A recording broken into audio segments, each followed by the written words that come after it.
my own last week tonight. Are we talking about doing some sort of weekend pre-show? The recap. Well, we do the cap. Why recap it if we cap it so well on a daily basis? But anyway, thank you everyone for being here. Hey, we got another pre-show. We're just like doing it every day now. So we also, as we're launching this, I'm finding out that we're having a disastrous tech problem with one of our producers. So that's going on. But anyway, I'm Johnny Arola. Welcome to the pre-show to the Damage Report. We're going to go over a few stories very soon. And to that end, if you wouldn't mind hitting the like button, that would be great. I vote for John to host a post-show in your Dragon Fix. Well, they have the bonus episode as the post-show. There was a point way back, years and years ago, where I wanted to pitch a pre-show to the main show. It was going to be like a half hour leading up to it, that the audience would get together and all that, and then we'd hand it off to the show. We didn't end up doing that, but and I think Anna did a few pre-shows at one point. Anyway, oh, thank you. I did it myself this morning. So we have got stories. We've got garbage, but I guess we're getting some of the garbage out of the way today, so I guess it won't be for garbage people. I want to start off with, obviously, the right wing lies. Oh, hold on a second. Paul says Xmas Game Hall, and who won with you and your wife's game competition? So I'll put up the results of it on Instagram. My wife did. It was very close. It was one game, and we did get some games. For Christmas, we got the second edition of Galaxy Trucker, which we've played. It's the only game we've played so far this year. We got the second edition of Great Western Trail, and her nephew got me Memoir 44. So lots of games to enjoy. Oh, and I got Eclipse second edition for myself. Anyway, so stories. Dinesh D'Souza, massive liar, not the smartest guy. And how do I know that? Benjamin Dreyer had, quote, retweeted a tweet of Dinesh D'Souza's, in which Dinesh D'Souza said, "We finally have answers regarding Betty White's death," which is ridiculous. So Benjamin Dreyer says, "I don't recall having questions." To which Dinesh D'Souza responds, "This is a fake tweet. I never tweeted this," which, look, that's a serious charge. That someone is either knowingly or unknowingly spreading misinformation, that they had been experiencing fake news or something. The issue with that is, though, that Dinesh D'Souza had tweeted the Betty White thing with an article at conservativebrief.com, so you know it's full of high-quality information, and had not yet deleted it. He didn't delete it for a bit. I believe it's deleted now, but he was claiming that it was faked while the tweet was still active on his timeline. You gotta delete it first, buddy, if you're gonna lie about it. I mean, preferably, don't tweet something that you're gonna be so embarrassed of that you're gonna literally lie about whether you tweeted it or not. And so, look, I don't know what conservativebrief.com had to say about it. I don't know that I can take it. I imagine, best case scenario, it's, she was killed by the booster. They're saying that about literally everything. In fact, that's what we're gonna get to a little bit later on. She was 99. It was tragic. She apparently had a stroke. It's tragic. Major loss. And that is the story. The story is not about some conservative bullshit, that makes you feel better or whatever. Or, since they don't actually believe any of this, that causes people to give you retweets or Patreon or whatever. I don't know. Hold on. Starsview says, if you were ever back in Missouri, you and your wife need to rent Magical Castle Treehouse in Eureka Springs. Very cool, just missing some dragons. What is Magical Castle Treehouse? I don't believe my wife has ever actually come to Missouri with me. It's sort of like a guy's thing. Interesting. It looks like a castle, actually. Billy Barracuda Dragon says, yes, so I did get your message. It says, got a 3-day notice to pay or be evicted. That is ridiculous. Well, look. This is, in practice, tragically, what we've been talking about for some time. That it's coming, and nobody gives a shit about how much damage is going to be done, how much human suffering is going to be caused by the fact that they have decided, no, we're reinstating evictions. We're doing it regardless of the public health situation, regardless of the economic situation that the country is in. Both are absolutely terrible. And so, Billy, I'm so sorry to hear about that. Angie Baby says, John is that friend everyone needs. He's so sad because we all love JR on TDR, but he's so happy for his friend to get his own show. Bittersweet. Exactly. I mean, that sums it up. And such bad news. Sorry. You know, we do have each other, but there has been a lot of suffering in the community over the past couple of years. I mean, so many people losing family members, personally experiencing economic issues, COVID cases themselves. Devastating. Really fast update. Eric Adams, you know, he had previously made his brother, a retired police sergeant, the head of the NYPD. He has demoted him to the head of basically the unit that is trying to protect the mayor's physical safety. So it's a little bit complicated story in that he apparently believes or has stated that he only trusts his brother to do this. He doesn't trust anyone else to do it. Okay, I sort of get that. And it's not that the guy doesn't have any experience. He was, you know, with the police for 20 years. The pay for the job is $210,000.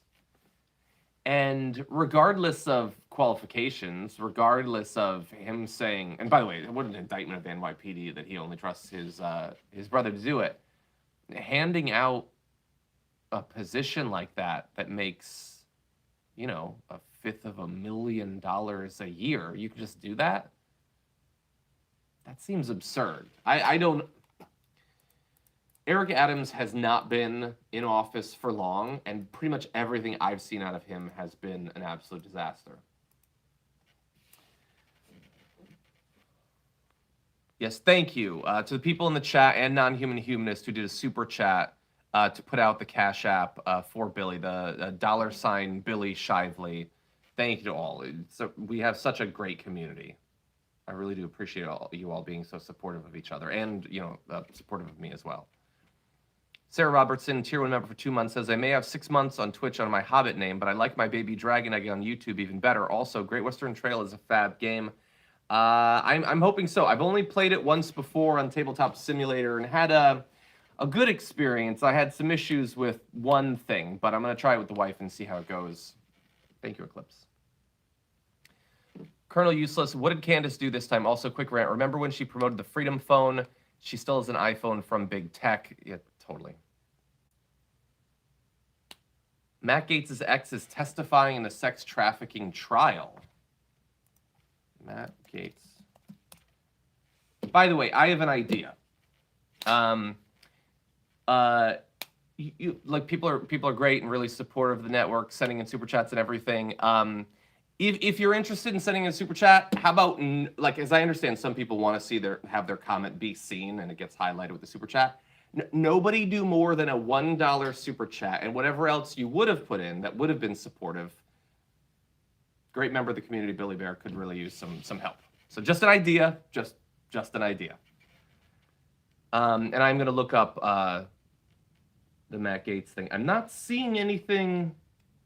Oh, okay. It is coming up. Oh, God, can you imagine? God, can you imagine if he's indicted? That'd be such good news. What do we have to look forward to this year? Him potentially being indicted and season 4 of Stranger Things? I'm pretty excited for Moon Knight. That's really about it for the year. Arthur, yes, we are still going to do TDR, assuming the tech problems aren't worse than I think they are. Oh, it looks... Okay, so some people are saying their super chats have to be $2 to send it in. Interesting. Okay. Okay, so let's jump ahead. We don't have much time. Steve Doocy defended Rand Paul fundraising off the Fauci thing, saying, quote, kind of how DC works anyway.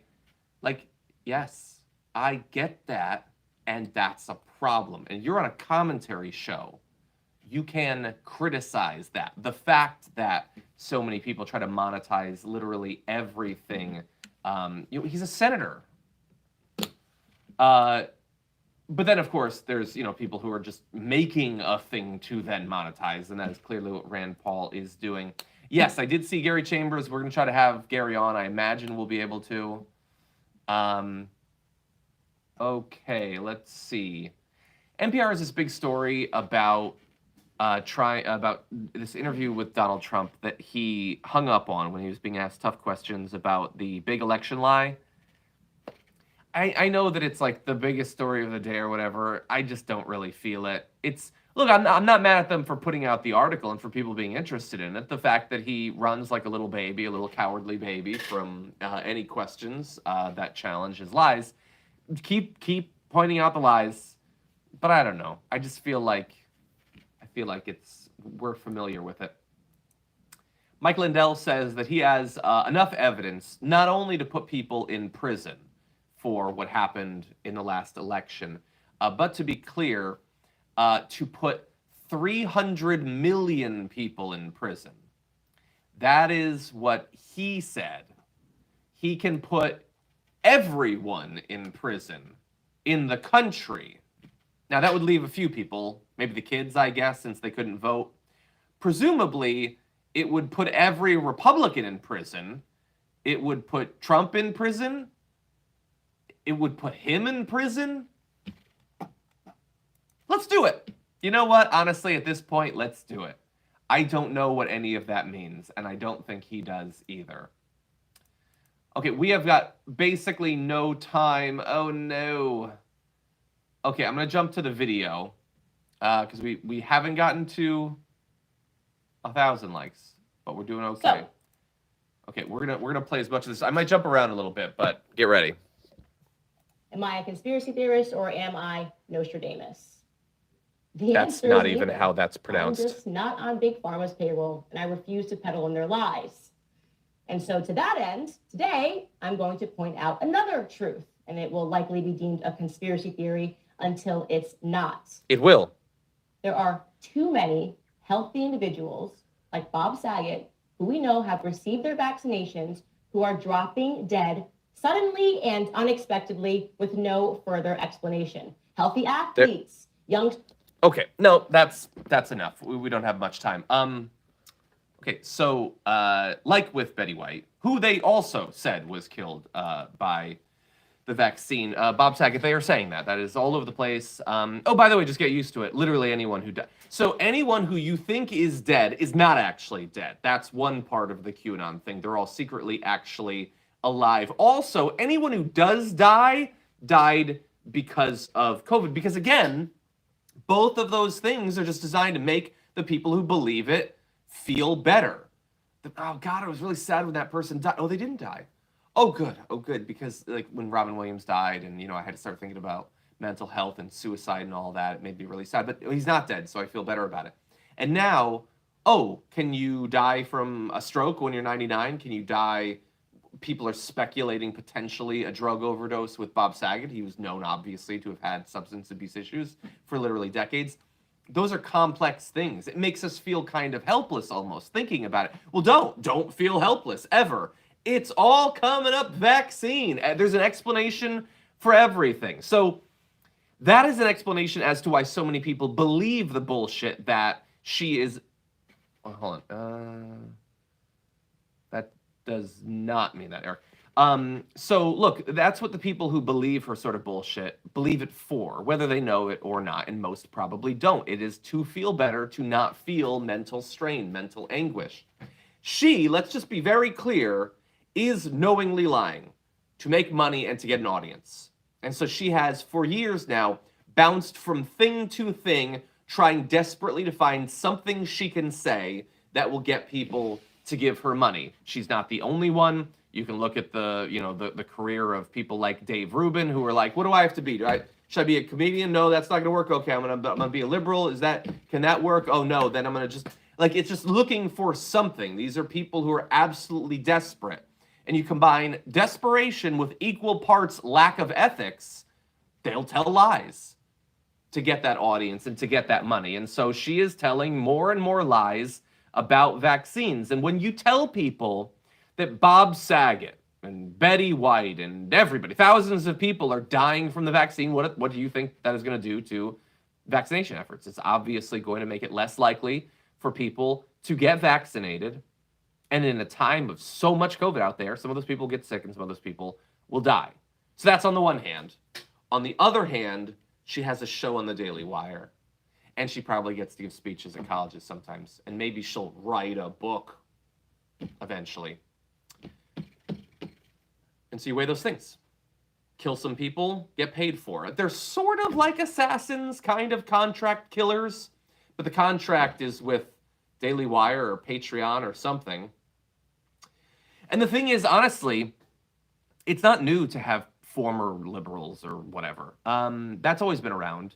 Why do they keep going to the right? They would have you believe it's because they've woken up to the truth and all that, and it's actually no. That's where the fucking money is. It's where the money is in two different ways. One, in that it has way more institutional millionaire and billionaire support that will just create companies like the Daily Wire and things like this, or Veritas, or PragerU, and they never need to actually make any money. Millions of dollars will just be thrown at them. But it's also where the money is at, in that there are millions and millions of people of that ideology who are desperate to feel right and will spend literally their entire day consuming that content and providing the money that they can. And it is so freaking sad that it exists, also that it works. And so expect more and more people. Look at how many people turned anti-vax last year in positions of, regrettably or not, authority, that had audiences, that figured out, oh, that's how I can get views. That's how I can get money. It's a very predictable grift. Okay, we got a show to do. Thank you, everyone, for being here. That information for Billy is out there. Thank you to everybody who's being so supportive. You're an awesome community. And I will see you in just a few with J.R. Jackson. Hey, Starla Herrick, thank you for that.